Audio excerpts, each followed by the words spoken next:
on Unsolved Mysteries.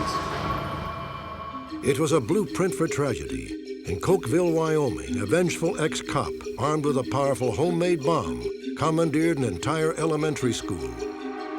As a crisis escalated, it seemed that only a miracle could save the lives of more than 100 innocent children. By all accounts, Michael Short is a man with a red-hot temper and an affection for guns.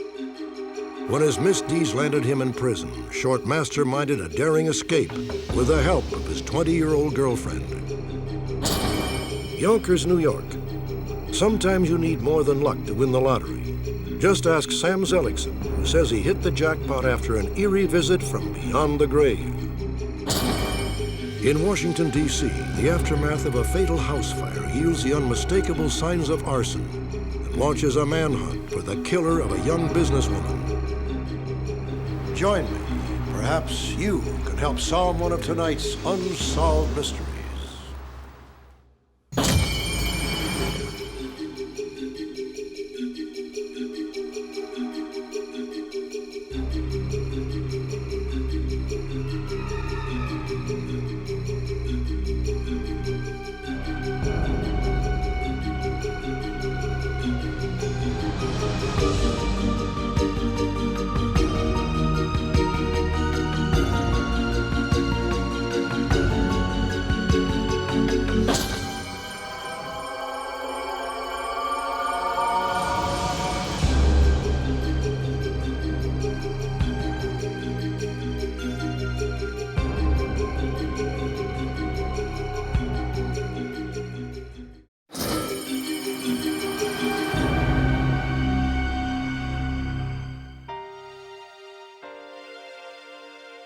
"17-year-old Melody Woods was not the kind of teenager anyone ever expected to get into trouble.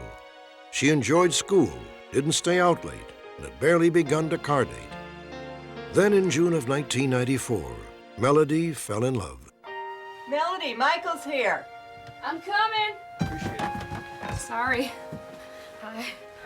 I guess you met everybody already. Yeah, we're just getting to know each other a little bit. His name was Michael Short. Melody had met him during a summer session at her high school in Fort Worth, Texas. Short was 19 years old, and he made a very good first impression. Hi. Seems like a real good kid. Did you see the way he opened the door for her? But that first impression evaporated quickly. Melody's parents never guessed that the man their daughter loved had a criminal record and a nasty reputation. Michael's not afraid to use a handgun or a weapon. Statements from some of his acquaintances indicated that his favorite pastime was dressing up in black and shooting at cars and trains. 6 months before he met Melody, Michael Short and a friend came up behind a couple driving down the highway. They were in the fast lane, moving too slow to suit Short. You ain't gonna drive the speed limit. You got no business being in the passing lane. Just pull over and let him by. He can go by if he wants to. He's right on my tail. He's starting to bug me. God, this guy's ticking me off.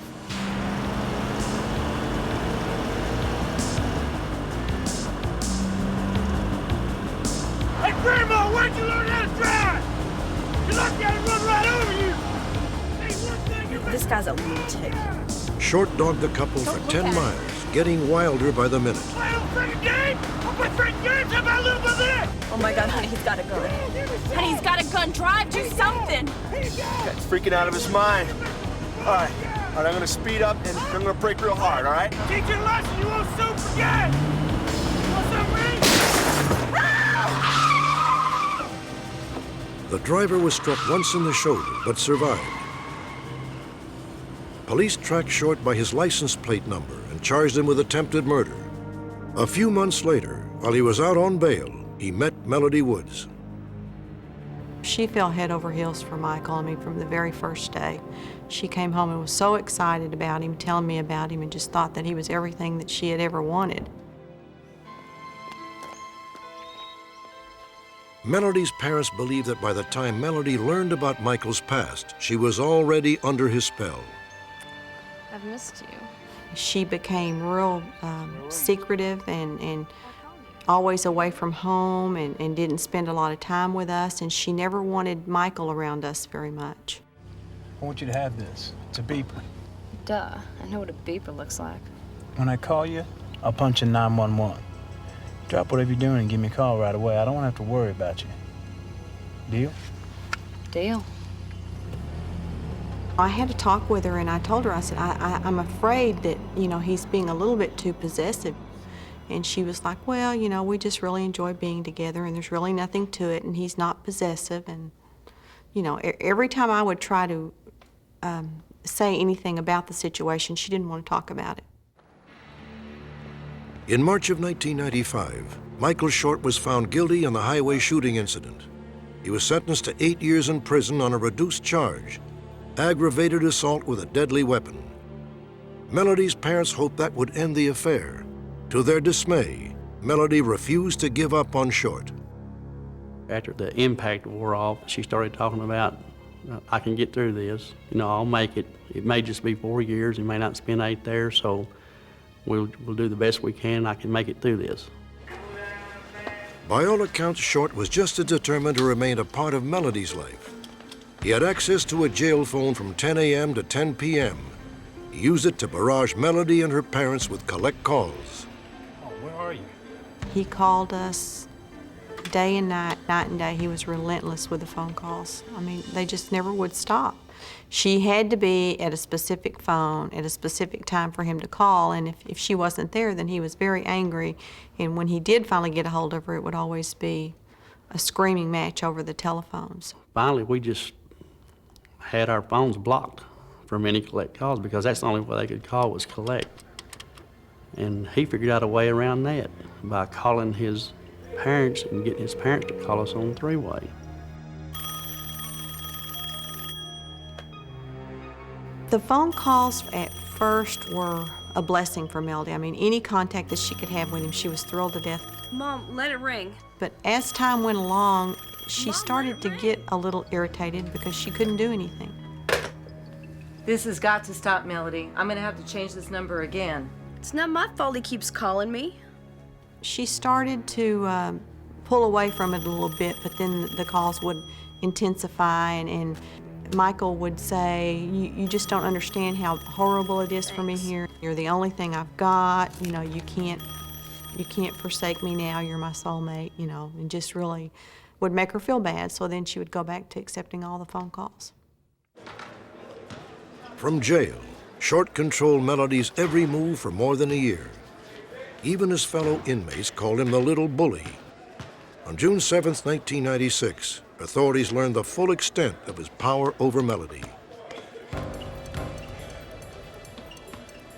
That morning, Melody and a girlfriend waited in a borrowed van outside the prison walls.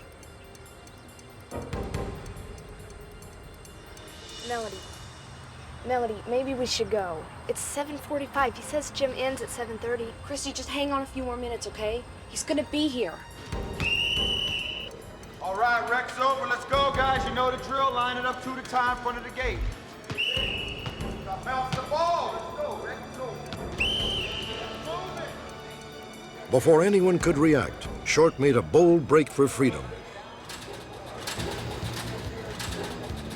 Hey, Short, hold it. Stop or I'll shoot.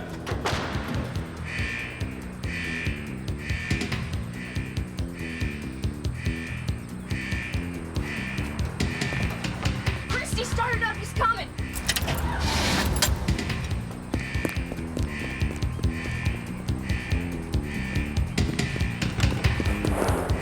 Go, go, go!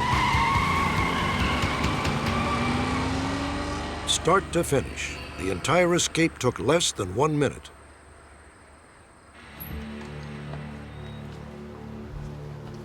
At a nearby motel, Short changed clothes and switched from the van to Melody's car.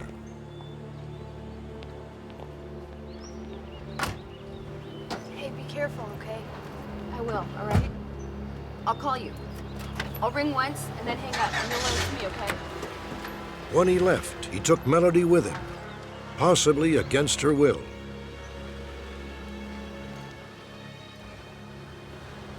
Based on my conversation with her friend, she indicated to me that Melody had every intention of coming home that night and that she would get in touch with her when she got home. I personally don't believe that Melody had any intentions on leaving with him. There's a lot of things she didn't take with her. It was clothes and girl things like rollers and hair dryers and just a bunch of stuff. I just don't believe she had any intentions on leaving. The only thing that we've received from Melody since her disappearance was one postcard from Chattanooga, Tennessee, and the only thing that that postcard said was, "I'm okay, I'm sorry, and I love you very much." That was about a week after her disappearance, and there's been nothing since. What concerns me the most about Melody's disappearance is that she's disappeared, and we've had 3 unconfirmed sightings of Michael. Nobody has ever seen Melody, and one would have to wonder, has she already become a liability to him?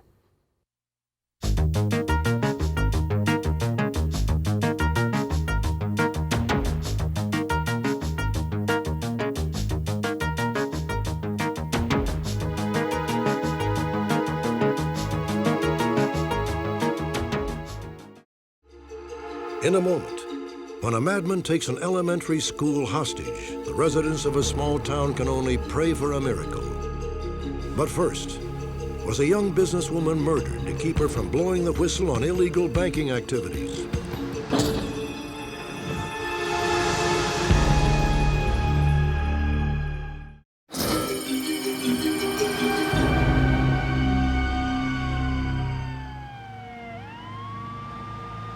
December 11th, 1995, 3:30 a.m.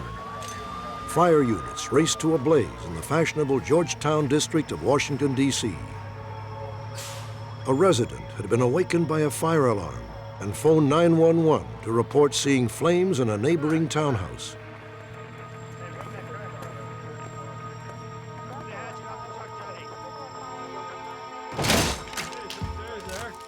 Once inside, firefighters discovered that the blaze was restricted to the upstairs bedroom.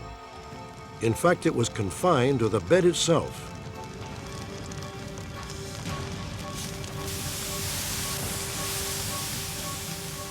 Initially, it appeared that nobody was home. But as the smoke began to clear, the firefighters were stunned to discover that the bed was occupied by a woman, barely breathing, but incredibly still alive. 38-year-old Lynn Amos was a financial analyst who'd been living in Washington for just 5 months. She was rushed to Washington Hospital Center with third-degree burns over 80% of her body. One of the nurses who saw her when she first was taken to the hospital told us later on that she asked Lynn when she was brought in if she knew what happened, and Lynn shook her head no. At first, investigators believed it was an accident.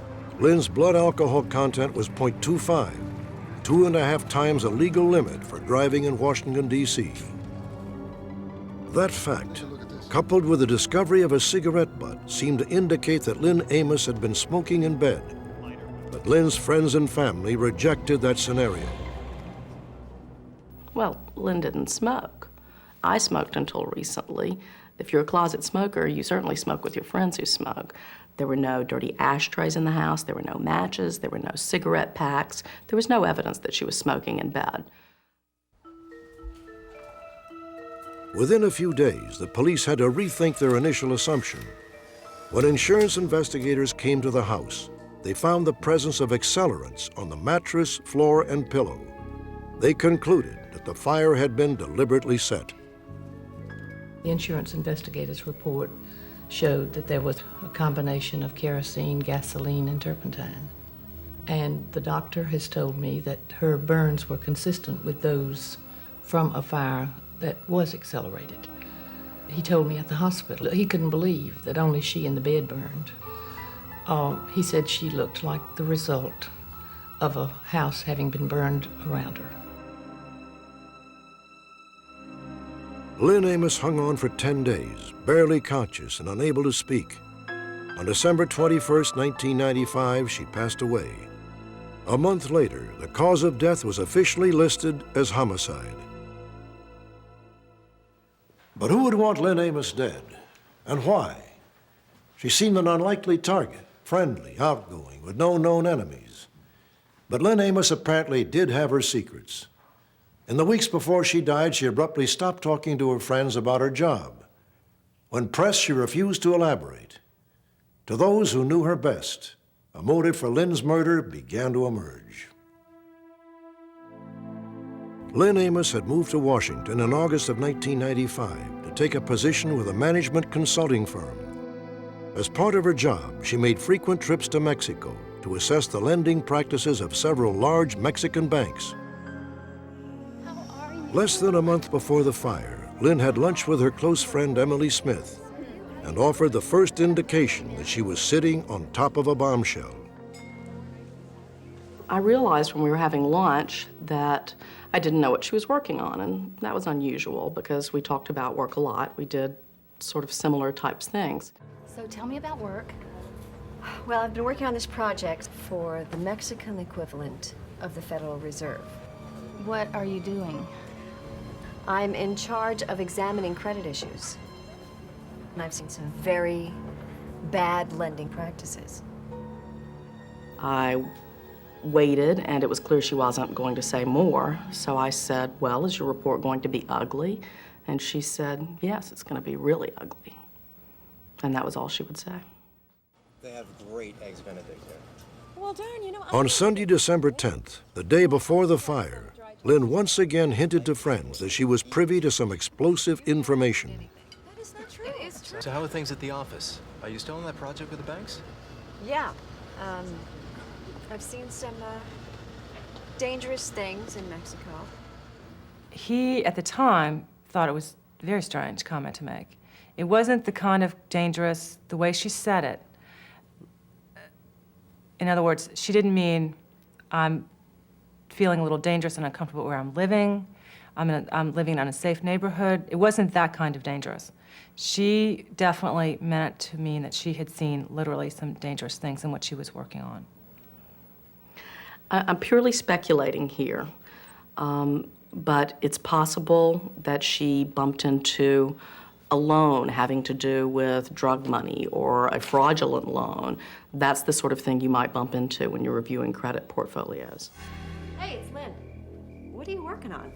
The last time anyone spoke to Lynn Amos was at 10 o'clock that night. I was working on the credit checks. We do know that she called her office to confirm that she was going to be late for work the next day. Maybe 12. I got a doctor's appointment. No, I'm okay. It's no big deal. So we know Lynn was at home, lucid, completely fine, had a 30-minute conversation at 10 o'clock at night. At 10:30, we then don't know what happened. When we first told our attorney how Lynn was killed, his first statement was, that's a professional hit.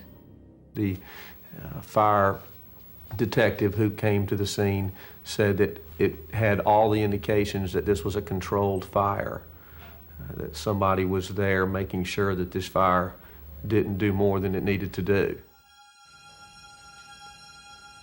Lynn's friends and family believe that sometime after midnight, the killer broke into the townhouse. Because there were no signs of forced entry, he may have had a key. You do what I tell you, and I won't have to use this. Let's go.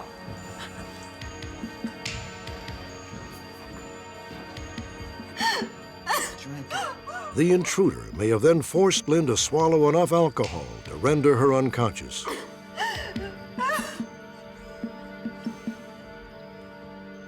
To achieve the level of alcohol that she was found with, it takes between 9 and 14 drinks in an hour for a woman her size, which is almost impossible to consume. That means you have a new drink every 4 to 7 minutes. According to the scenario, the intruder then set about making Lynn's death look like an accident.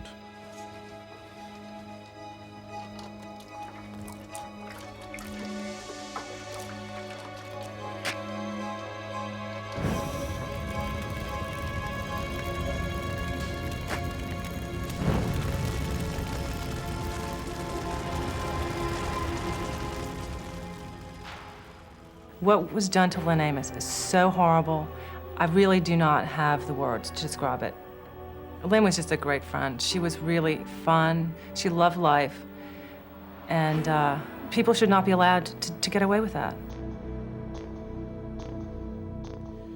It's interesting to note that Lynn Amos never completed her report on the Mexican banks. Lynn's former employer declined to appear on camera for this segment. In a letter to Unsolved Mysteries, he wrote, "We are troubled by the same questions being asked by investigators.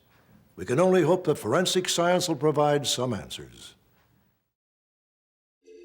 In a moment, the remarkable story of Sam Zelikson, who says he hit the lottery jackpot with help from an unlikely source, the spirit of his deceased son.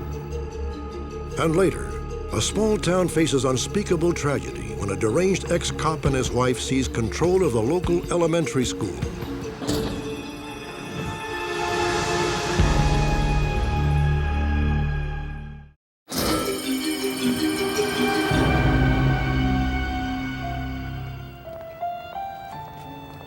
Meet Sam Zelikson of Yonkers, New York.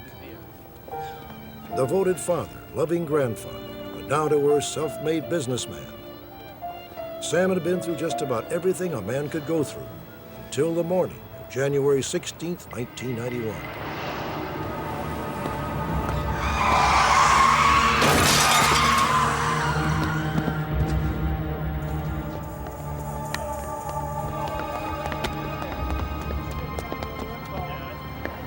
Call for an ambulance here, Gary. No one who witnessed the accident could have imagined that Sam survived, but Sam proved them wrong. For above all else, Sam Zelikson is a survivor, the very definition of resilience. It was 1941. Sam was 12 years old when the German army marched into his homeland of Latvia. The Zelikson, devout Jews, were sent to a ghetto, and later a concentration camp. Sam was one of the lucky ones. He survived the Holocaust. But tragically, by the time he was liberated, Sam had lost his entire family. After the war, Sam moved to New York City, married and had 5 children. Then in 1986, he suffered another devastating blow. His only son, Barry, the pride of the family, died of cancer a week short of his 27th birthday. For Sam and his wife, Janice, the heartbreak of losing their only son was almost too much to bear. Come, let's go. He was wonderful. He loved the family. He was worried by the younger sisters. He was protective. And he loved us very much. And we love him very much. My brother was the good sheep, the spirit of my family. My brother was always trying to make everybody happy. Although Barry was gone, his spirit and memory served to hold the family together. By 1991, it seemed the worst was behind them. Then came the day of Sam's accident. You bet. All things considered, Sam came through in pretty good shape. Oh, probably about an hour. A sprained neck, 2 broken ribs, a single cut on his forehead. After 2 weeks in the hospital, Sam was ready to go home. You look 100% better, you know, than when you came in here. Yeah, you're right. I was generally laying in bed and saying my prayer quietly. But this time, I felt like an arm touched me. And I stunned at the moment. And as I looked, I saw a side of my son, like he was in a shroud. Barry, my boy. Barry. I couldn't believe it. I thought he came back to me. I thought God gave him a new life. Sam just stared, locked in a profound silent exchange with the spirit of his deceased son. The spell was abruptly broken when another patient began to jabber about the state lottery. Look, Sam, look what day it is today. It's a $90 million day. Look, Sam, it's what they call the super lotto. Sure, it's $90 million, did they say? When Barry disappeared, I thought there was a sign, and I had to play the lotto because he moved me towards it.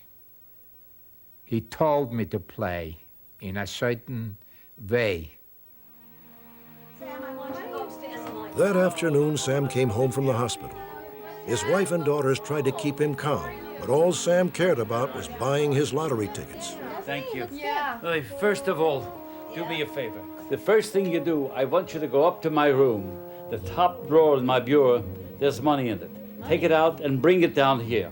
For what? I want you to buy lottery tickets with it. Lottery tickets for what? Yes, because Barry came to me in the hospital and he said, buy tickets to the lottery. It's the $90 million lottery. When my dad came home from the hospital, he was really insistent that we play the lotto. He had this feeling that my brother was pushing him to buy a lotto ticket. And he kept telling us, let's play lotto. We have to play lotto. Barry was there. This was a sign from heaven that we need to play lotto. Oh. So do you know what numbers you want to play, Dad? The Zeliksons bought 16 tickets at $1 apiece, 16 different combinations of 6 numbers for a chance to win $90 million.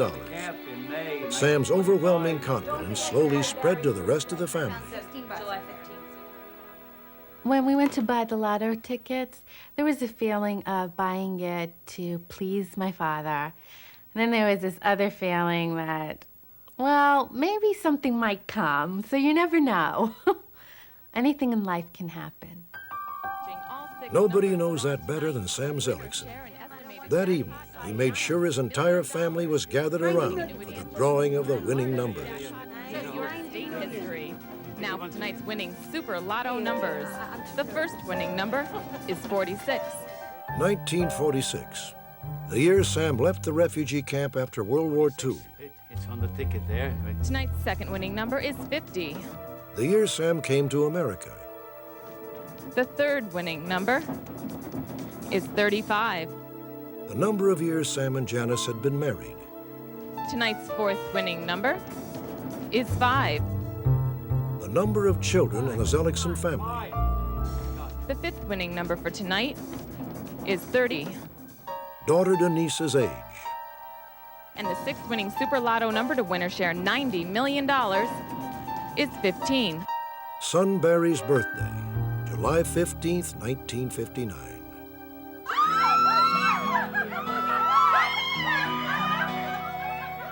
When we won, my dad smiled like an angel.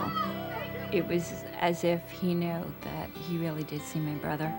He was so happy, and I've never seen him glow like that. It was just an inner glow. The odds of Sam's special numbers winning the lottery were 13 million to 1. Sam is convinced that the loving spirit of his son improved his odds considerably. My son Barry definitely was responsible for winning the lotto. He definitely gave me the gift. You know, God works in a mysterious way. He takes away the best thing in your life, but he gives you back a little in return. I felt it was like a gift. It was a gift from Barry for my son, and that's how I felt. Barry wanted his father, his mother, and his sisters should have a happy life and to help other people that cannot be helped, because he was that kind of person, Barry. As it turned out, the Zeliksons were not the only winners that night. 8 other people also hit the jackpot, making each ticket worth slightly more than $10 million. Sam and his family will continue to receive annual payments of roughly $475,000 until the year 2011. To honor the memory of their son Barry, they have donated a significant portion of the proceeds to charity, a tradition they plan to uphold with each coming year.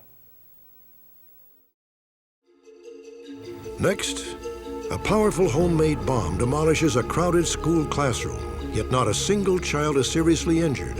An extraordinary piece of luck or a case of divine intervention.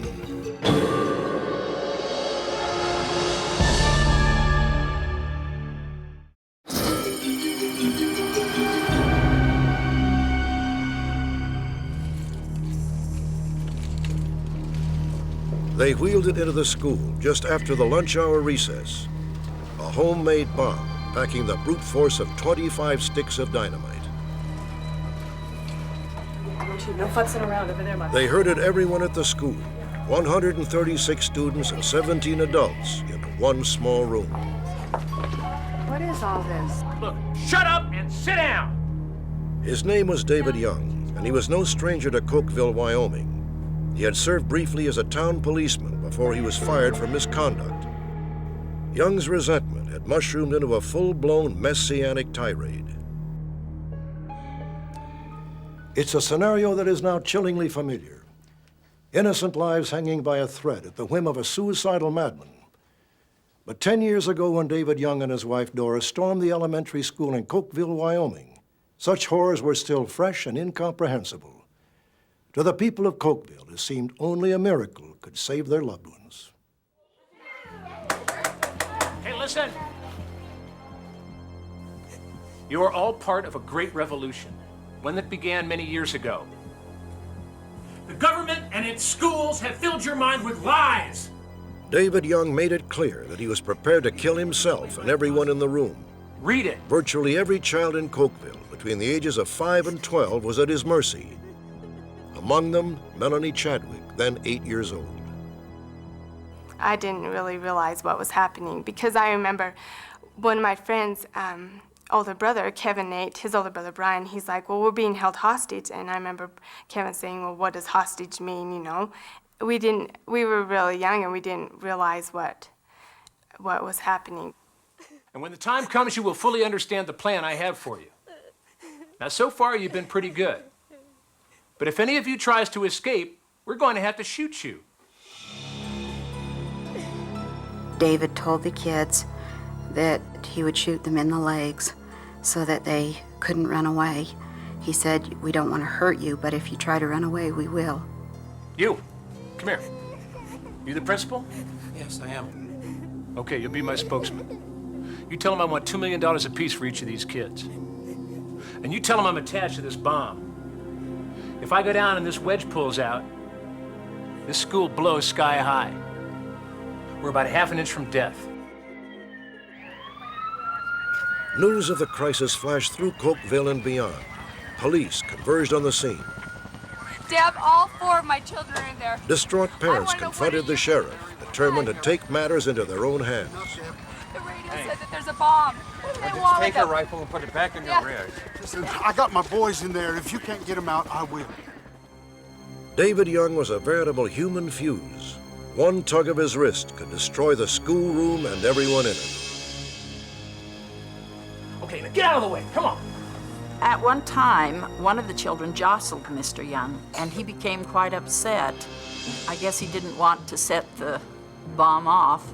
And either Mr. Mitchell or Mr. Moore suggested that they put tape in an area about a 9-foot square on the floor, what they called a magic square, so that the youngsters would not step inside that square and would not jostle Mr. Young's arm.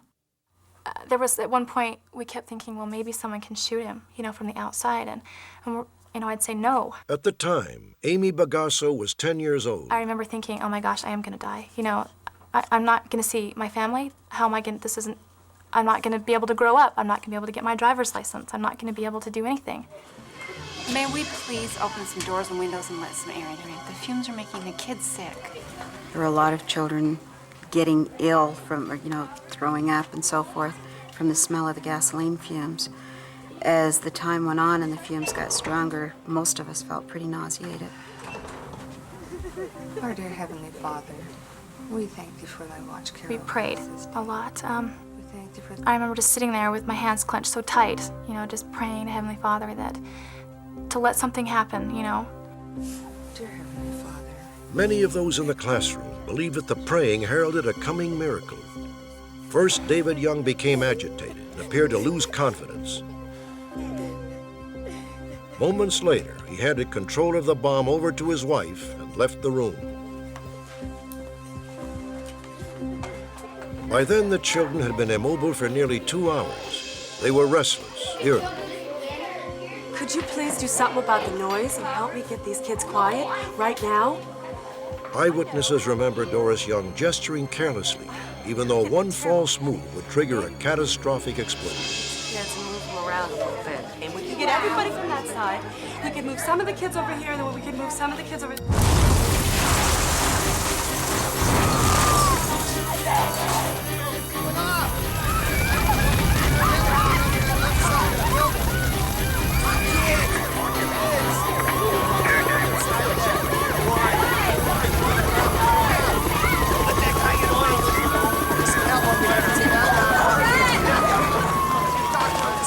Fifth grader, a third grader, and a first grader in that room. When I seen that smoke coming out of the windows, I expected to see this school go in a million pieces. A few children stumbled from the smoke within seconds of the blast. Others were trapped in the classroom. Teachers were throwing children out of the windows, and I could feel flames, feel hot on my back, and didn't realize that I was on fire. And I saw flames coming from the corner of my eye on my right shoulder and started to burn. So I dropped and rolled. And as I looked up, I could see all these little feet just scurrying out into the hallway. All these kids were just stepping over me and stepping on me and jumping over me. And out of nowhere, I felt big hands just pick me up, and I looked up and saw Mr. Moore and Jack Mitchell, and they were beating the fire off of me, and they picked me up and they shoved me to safety.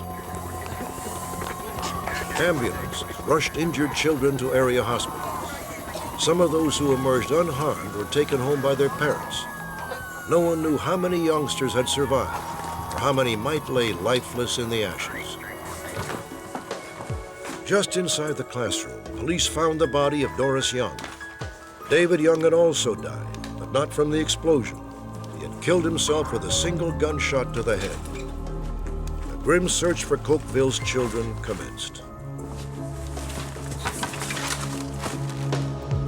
After an hour, dread turned to hope, then hope to joy. Not a single child had perished in the flames. It seemed that Cokeville had been blessed with a miracle. There's many things that point to something happening, and higher power to step in and help in this case. Okay, get out of the way, come on. At the very least, an extraordinary run of luck helped the children survive. By staying outside the so-called magic square, they were away from the bomb when it exploded. With the doors and windows open, much of the bomb's force blew harmlessly out of the classroom. And then there was the bomb itself. Remnants sifted from the rubble told the incredible story. Now look at this. There's a fully intact blasting cap. This bomb didn't even completely detonate. The potential of this explosive device could have and should have destroyed that whole end of the school building, had it have functioned the way it was supposed to. Police learned that Young had built and exploded several bombs exactly like the one he brought to Cokeville. Yet in the classroom, Young's bomb had unexpected problems. A container of blasting powder had become thoroughly soaked, rendering it a useless paste. Detonation wires to other tubs of powder had been cut. No reason, no explanation. There should have been 162 people dead in that room. We should have been in there just picking up bodies. The people of Cokeville came to their own conclusion about the improbable turn of events. The hostages must have been saved by a modern-day miracle. I just had this overwhelming feeling that Heavenly Father was there, that He was watching out over us. To me, I knew that the Lord was there with me, and I knew that He would make it all right and that we'd make it through it. A few students were adamant about seeing what they called a presence hovering above the room in the moments before the bomb ignited.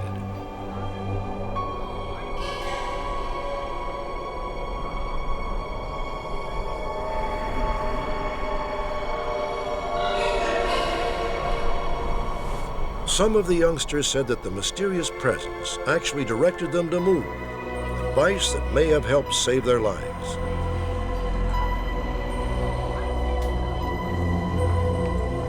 my mind, the only way out of that thing would have been divine intervention. We've always said guardian angels, you know, to help people out, and I believe in that there is people that have went on before us to help us out. What? What are you gonna do? Sheriff Deb Wolfley says that outside the schoolroom, he too felt the touch of heavenly guidance. What are you gonna do? I remember very clearly thinking in my mind, what am I gonna do? Here's a man in here with a bomb who wants to blow our kids up. How am I gonna handle that? Deb, get my boys out of there. And I know that without a shadow of doubt that the God in heaven that answered my prayers. A voice said to me, everything will be okay.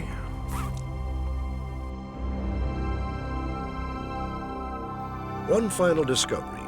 This ghostly image, singed into the north wall of the classroom, led some to conclude that an angel had been in school that day, protecting innocent lives.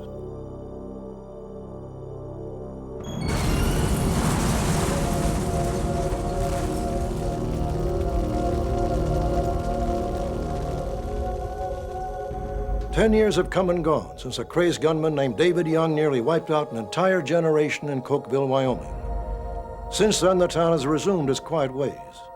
But most folks there still believe that only a divine miracle stood between themselves and unspeakable tragedy.